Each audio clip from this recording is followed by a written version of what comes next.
And to do that, what I'd first like to point out is on the today's vehicle page, on the heading on the column, for instance, you can see this technician is clocked out. He's not really available to even work at this time.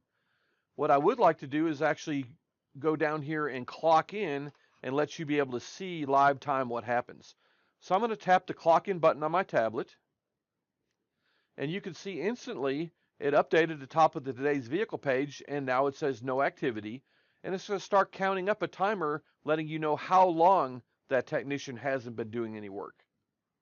What I'd like to do next is I'd like to go over to, on our tablet, over to settings gear and have you tap it. And I want you to go into the settings.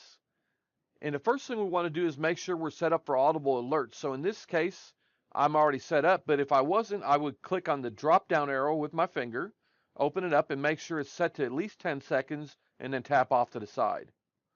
The next thing I'd like you to do is go down to where it says add red arrow after taking a photo, and if it doesn't say yes, again, click on the arrow, make sure it does say yes, and then tap off to the side.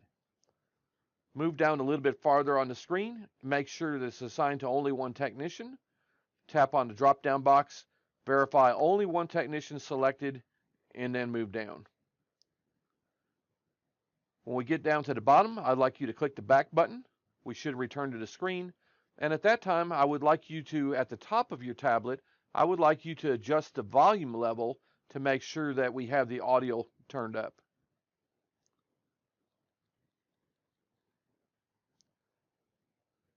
And again, what we want to do is make sure that everybody is getting the same experience. I'm going to move my tablet off to the side for just a minute, and then we're going to go through and start talking about dispatching. So when we're on to today's vehicle page, it's really great that we can see all our technicians. We can see who needs work and who's actually here ready to work. And in this case, I'm going to dispatch my little Mini Cooper to Derek.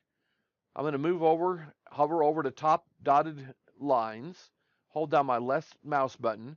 I'm going to drag it over to the technician of my choice. I'm going to put it into a position that I want him to work on, which in this case is my number one priority.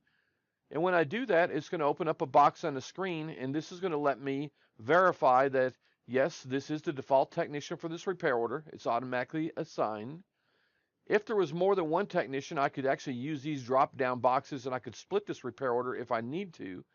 And I also want to make sure that any labor line that's on here with the pink check mark is actually approved and ready for the technician to work on. If something snuck through that isn't, simply remove the pink check mark from it. In this case, I'm going to left click and put it back because everything is approved. I'm going to go down to apply and left click on it, and I'm going to assign it to the technician. So if you'll do the same thing, I'll pause and give you just a few seconds.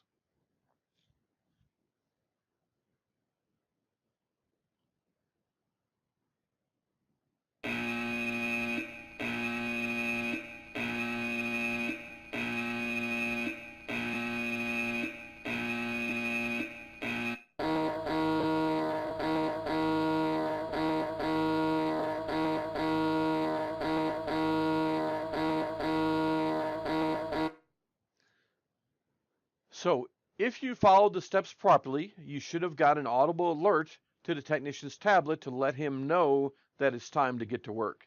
If the technician was away from their tablet at this time, when they came back to their tablet, they would have this nice message here letting them know that this is what happened while they're gone and it's time to go to work. And in this case, I'm just going to tap dismissed and go on to our next step.